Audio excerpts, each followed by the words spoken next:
Indies value பிராண்டில் கேஸ்டைன் பணியாரக்கல் வாங்கியிருக்கேன். நான் ஏற்கனவே இண்டஸ் வேல்யூ பிராண்டில் தான் கிரில் பேன், கடாய் இதெல்லாம் வாங்கி யூஸ் பண்ணிகிட்ருக்கேன். குக் பண்ணுறதுக்கு கம்ஃபர்ட்டாக இருக்கும். அதை தவிர இது அடிப்பிடிக்காது. இதில் செய்யும்போது சீக்கிரமாகவும் ஈஸியாகவும் இதில் குக் பண்ணிடலாம். அதனால தான் நான் இந்த பிராண்ட்லேயே பணியாரக்கல்லும் வாங்கியிருக்கேன். இந்த பணியாரக்கல்லில் 12 குழி இருக்கும். இதுக்கு ஒரு உடன் ஸ்டிக்கு கொடுத்துருக்குறாங்க. அது குட்டியாக இருந்தாலும் பார்க்குறதுக்கு ரொம்ப அழகாக இருந்தது. ஆனால் நல்ல வெயிட்டாக இருந்தது இந்த பணியாரக்கல். அவங்களே சீசனிங் பண்ணியிருந்தாலும் நம்மளும் அதை ஃபுல்லாக நல்லா க்ளீன் பண்ணி மறுபடியும் நம்ம சீசனிங் பண்ணணும். இப்போ இந்த பணியாரக்கல்லை நல்லா க்ளீன் பண்ணணும். நல்லா வாஷ் பண்ணிவிட்டு நல்லா அது ஒரு துணியை வச்சு நல்லா தொடச்சிட்டு ஸ்டவ் ஆன் பண்ணி இந்த பணியாரக்கல்லை ஹீட் பண்ணணும்.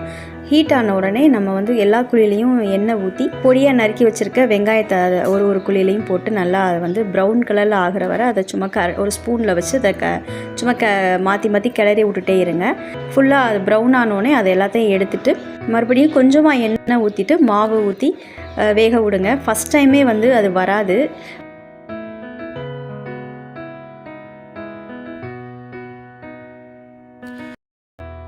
First time, second time, third time பண்ணாலும் ஒழுங்காக வரல. என்னடா இப்படி இருக்கேன்னு யோசித்தேன். அதுக்கப்புறம் எனக்கு நல்லா வந்துருச்சு. 4th டைம், 4வது தடவை தான் எனக்கு நல்லாவே வந்தது, ஒட்டாமல் அந்த பணியாரம். அதுக்கப்புறம் நான் மறுபடியும் அதை நல்லா ஃபுல்லாக நான் க்ளீன் பண்ணி கழுவி க்ளீன் பண்ணிவிட்டு நான் ஃப்ரெஷ்ஷாக மாவு ஊற்றி பணியாரம் சுட்டேன். சூப்பராக வந்தது. நான் இன்றைக்கி கார பணியாரம் தான் நான் செஞ்சு பார்த்தேன். ரொம்ப நல்லா இருந்தது.